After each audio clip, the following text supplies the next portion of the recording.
What is up, my beautiful people, and welcome back to my channel. And we are here for episode 2 of the Encore from BET.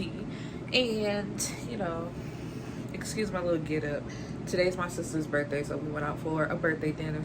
And I just didn't want to take this off because I knew I would be recording. Anyway, y'all not here for that. Let's jump to I do not owe you conversation. Let's also get that clear. We don't want to hear from you. Go. She said, well, I changed my mind. And she has that right. Okay, so this episode picks up where the last one left off, where Aubrey is feeling away about Kiely mentioning her being divisive between the two, and like they're still just talking about it, whatever. And they go to bed on that note and wake up the next day, and Sita is on the screen telling them that they are now going to have a queen. I guess each week, like they vote for a queen who is somebody who helps make decisions or just pull people in to settle everything, but they have to vote for it. And the queen can't be like kicked off her post while she's queen. It's just until they vote again and vote in a new queen or vote in the same person.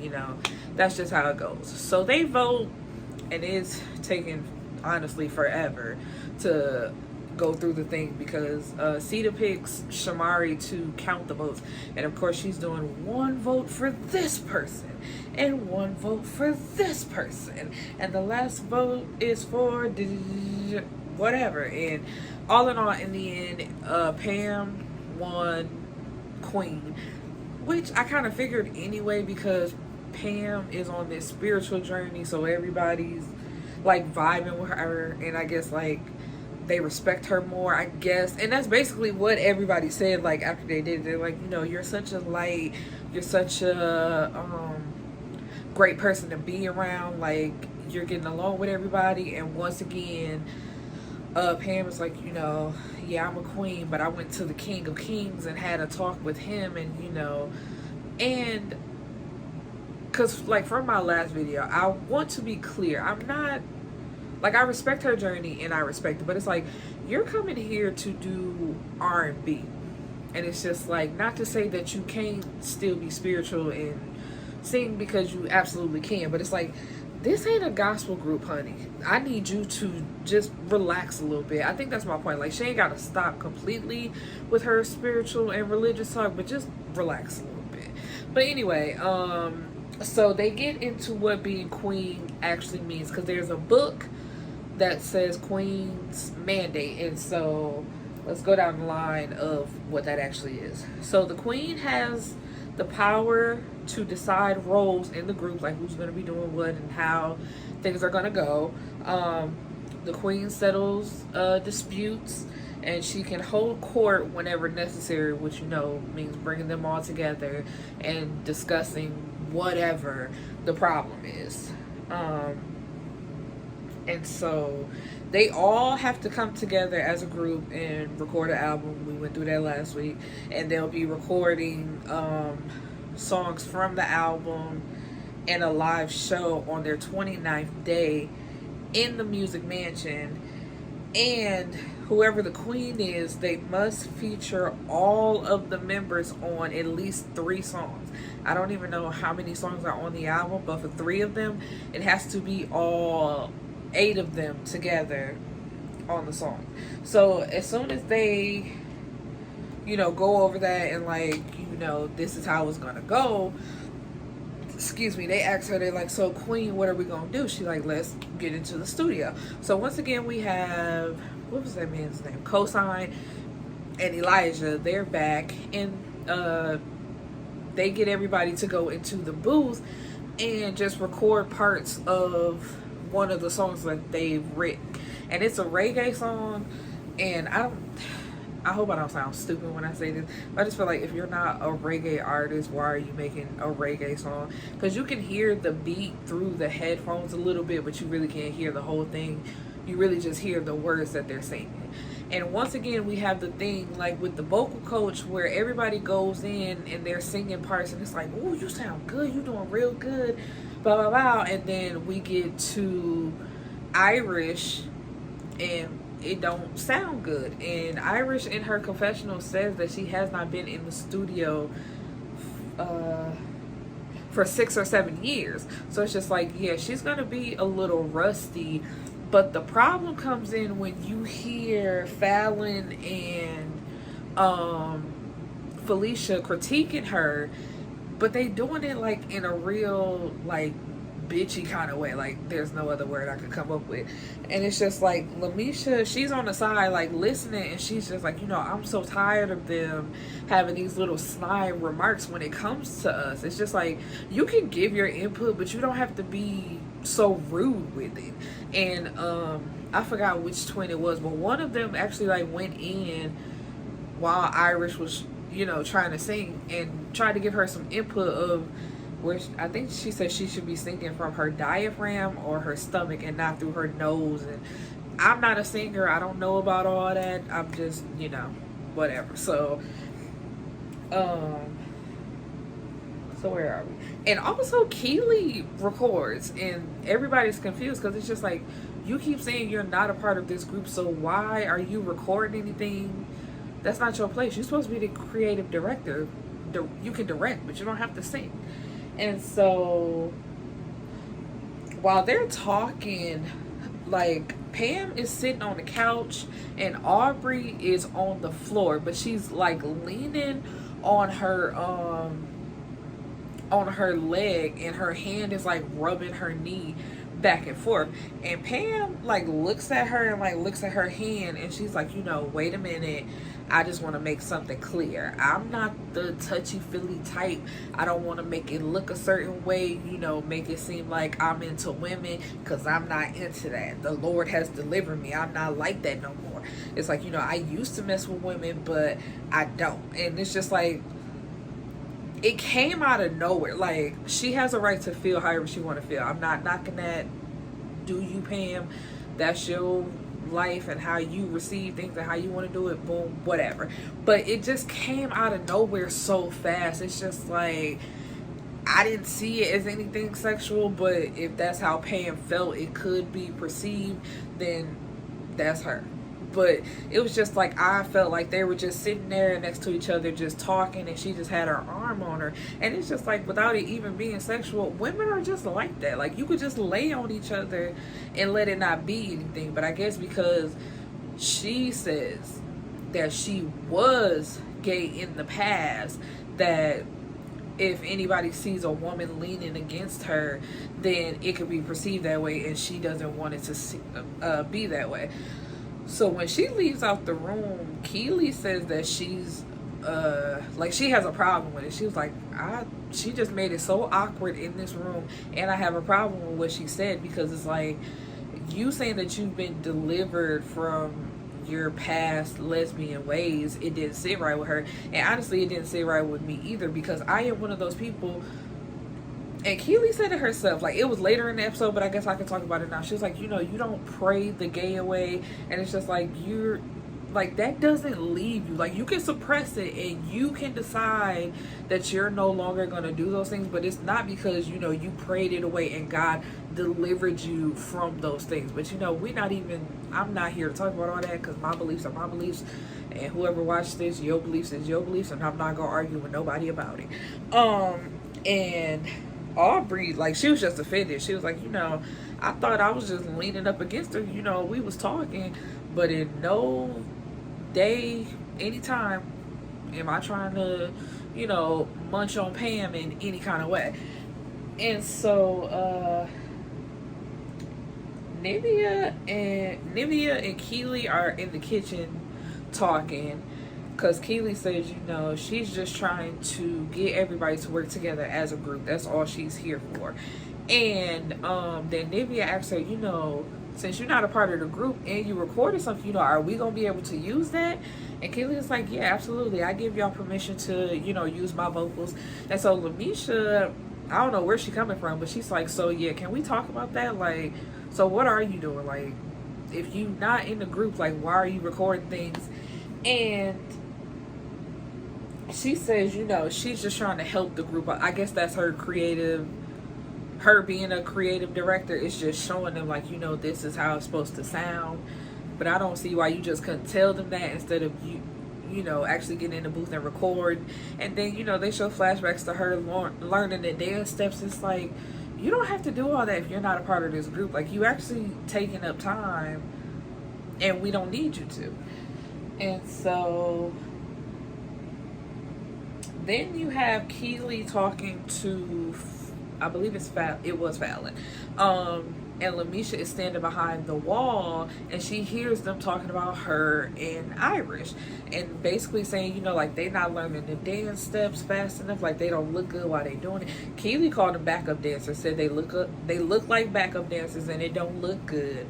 And it's like, basically, you got, like I said last week, you got the old versus old, because technically they all in the same age range. So it's just like, but you got the old versus the new. And Kiely, Fallon, and Aubrey feel like they're the younger, like they can get with the dance moves better.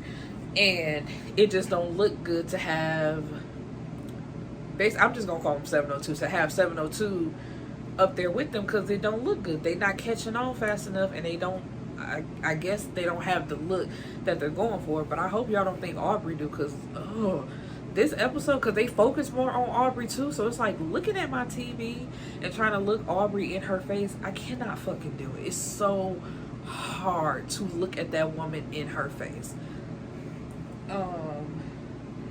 And so after hearing them talk all that stuff about her, LeMisha is in her room and she's upset, because it's just like, I did not come here to be bullied, and I do not want to be in a group with some bullies. And it's just like, you would think as an adult you can't be bullied, but you definitely can, because that's definitely what these girls are doing. It's just like, they trying so hard, even though Aubrey has a problem with the word divisive. That's exactly what y'all doing. Y'all are trying so hard to separate yourselves from these women, and y'all talking about them so bad. And it's just like, you know, they can hear you, so her hearing that, it's just like, what, we've been in the house 2-3 days, I haven't even had a fucking chance. Like, okay, yeah, I'm rusty, but give me a chance to prove myself and prove that I can do this. It's just like, y'all been saying y'all been working, so y'all good, y'all up to date. Give me a chance. You're not even willing to give me a chance, and you just talking shit about me. And so LeMisha is saying that she wants to go home, but Nivea, Pam, and Shamari, you know, they comfort her and say, you know, no, you're not done yet. You just got here. Don't let them end your journey right here. You can do it. Like, forget what they talking about. We not gonna do that. And as soon as, you know, like, she calms down, Pam says, you know what, it's time to hold court. We need to talk about this right now. So they all go back into their room with the throne, and it's like seats out there for them. So Pam sits on the throne, and she had because the crown is huge. She had the crown on, and she was like, you know, we all queens, so I don't feel the need to wear my crown, so I'm gonna put it over here. And I'm just like, y'all really dragging this fucking queen thing, because I forgot to mention, you know, like, after she was crowned queen, that's all. What's up, queen? What we doing, queen? How you doing, queen? And then as soon as she sat in the chair, like, before this talk, yes, queen, I know that's right. I'm like, if I don't hear queen again, I would be too fucking happy. But anyway, she's like, you know, I just want to open the floor and let y'all get anything off y'all chest y'all feel y'all need to get off y'all chest. So, like I said, LeMisha, she ain't want to hold no punches. I think her feelings was hurt, so she did cry. But as soon as Pam was like, you know, let's just talk about it, she was like, well, I'm going straight for the twins. Y'all have been talking shit about me and Iris since y'all got here. Y'all not willing to give us a chance. And I heard y'all talking stuff about us, you know, just not too long ago. Now, what I find funny is Felicia immediately left Fallon out to hang by herself. She was like, you know, you didn't hear me saying nothing, because I wasn't even in there while they was talking, so do not group us together and say that we've been doing anything, because that was not me. I didn't say a damn thing. And it's just like, damn, you couldn't even ride with your sister. And in her confessional, she says that too. She was like, you know, because we're twins, I'm automatically grouped in with her, but I ain't got nothing to do with this. And so Fallon is like, you know, yeah, maybe I did say some hurtful things, but, you know, I didn't lie. And so it then becomes this thing of y'all not giving nobody a chance, and it's just arguing and bickering all the time. We not getting to nothing because we constantly doing this. And so after they get done talking, then Kiely says something, and she's like, ain't nothing, like, since I got here, ain't nothing been going on, ain't nothing to work with. It's basically just been some BS from the beginning. And she said something about how she tried to have a talk with Fallon. Like, that conversation they just had was her trying to, I guess, direct Fallon in some type of way, and basically trying to leave Fallon out to dry. And Fallon was like, she done lost her damn mind. And as soon as Kiely opened her mouth, that gives them to go ahead to turn on her once again, asking her, like, what is your purpose here? What are you even here for? And Felicia says, what are you here for? Just to be a shit starter? Because you haven't done anything since you got here. So, and who said it? I think Aubrey said it's like, all you see her doing is walking around in some pajamas, and she got a glass of wine in her hand every day. You don't see her doing nothing else. And then Kiely also goes for Pam. She said, I stand for you. And she said, well, I stood for you before I knew you were a homophobe, because what you said earlier was completely unnecessary. And Shamari in her confessional says she can't be a homophobe. She used to mess with women. And it's just like, do I even want to address how stupid that is? And it's just like, she could completely have messed with women in her past and still be a homophobe to this day. She could have been a homophobe while she was messing with the women. But that's, I can't be racist. I have a black friend, but we ain't gonna get into that. And the reason why she felt the way about it is because, like I said earlier, she says, you cannot pray the gay away, and she's also a bisexual, so she felt like that was a slight towards her, the way Pam just tried so hard to distance herself away from anything that could possibly be conceived as being homosexual. And it's just like, that is homophobic though, because it's just like, okay, you used to be gay, you say that you're not gay no more, so that's your story to tell. But because you are no longer gay, you do not then have to try so hard to distance yourself away from anything that could possibly be conceived as gay, as you are standing there looking like a whole stud with your Timberland boots on, Pamela. Whatever. So later on that day, Aubrey creates a vision board, of what she, just to throw out ideas of what she think like everybody could look like, I guess, if I'm saying that right, just what they should be working towards. And she shows it to the twins first, and they are all here for it. They're like, this is amazing, this looks good, like, yes, this is what Kiely should be doing, but she ain't doing nothing. And so she shows it to the ladies, like, they all get together, and she's like, this is just something I was thinking about and what I would like to see us working towards. And everybody loves it. They're just like, yes, this is so bomb.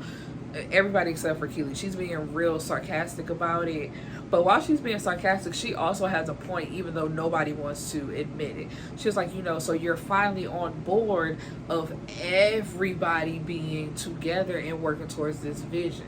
Because that's what Aubrey says while she's showing it. So it's like, this is how we could shine individually and all be together. And it's just like, you say that now, but earlier y'all was the ones trying to split up into two groups. So while Kiely is being like a bitch about it, she also has a point. But don't nobody want to acknowledge that. They just trying to say she's being a hater, but it's like, yeah, she a hater, but she's a hater with a point though. So it's just like, you can't say like, oh, I want to do this with just these people, and then come back, I guess, to try to show up Kiely and be a creative director, and then say, oh, I want to do this for everybody. It's like, which one is it? You got to pick a side. And so once again, this turns into, I don't know, like the third time of them ganging up on Kiely and saying, like, what are you here for?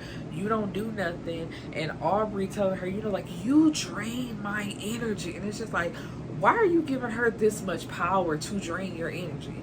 If you don't want nothing to do with, sorry y'all, my shirt is like too big and I keep pulling at it because it keeps falling. It's just like, you ain't gotta have nothing to do with her if you choose not to. Like, it don't make no sense. Why are you giving her power to drain your energy? There's nothing she should be draining from you. You can walk straight past that bitch because she not a part of the group. She not doing nothing. You say she don't do nothing but walk around in her pajamas and drink wine. You can walk straight past her and continue to work on the group if that's all you here to focus on. But once again, it's TV, it's drama, whatever. Because y'all keep saying, oh, excuse me. I want to show that girl groups can work, and then this is all y'all do. So y'all proving why they can't work, because y'all catty and talking about each other and not getting nothing done. So of course a girl group ain't gonna work. But while they all going in on Kiely, Felicia stands up and she's like, wait a minute. I'm not finna be a part of this. All of y'all not just finna gang up on her, because she was like, I remember the first night we were here and it was all of y'all against me and Fallon, and it didn't feel good. So no, I'm not a part of this. We not finna do this. Y'all not finna all just go at her. Because before it went on commercial break, like before Felicia stood up, it's like you could see in Keely's face like she was about to break down, because it's just like, damn, once again everybody is coming at me. And so after they break apart, you can see that Kiely is about to cry. Like her face is red. It's like red all up in here. So the twins pull her to the side and like, come talk to me. And she's like, I don't know what to do. It's like yesterday, she pointed at Felicia. She was like, you called me a bitch, but now you standing up for me, and I don't know. This bitch talking about I'm draining her energy. Don't nobody really want me here, so I should go home, right? And that's where it leaves off. So it's just like, y'all not, like, nothing is getting done, because it's only been 2 episodes, and like, the twins wanted to go home the first episode, but they decided to stay.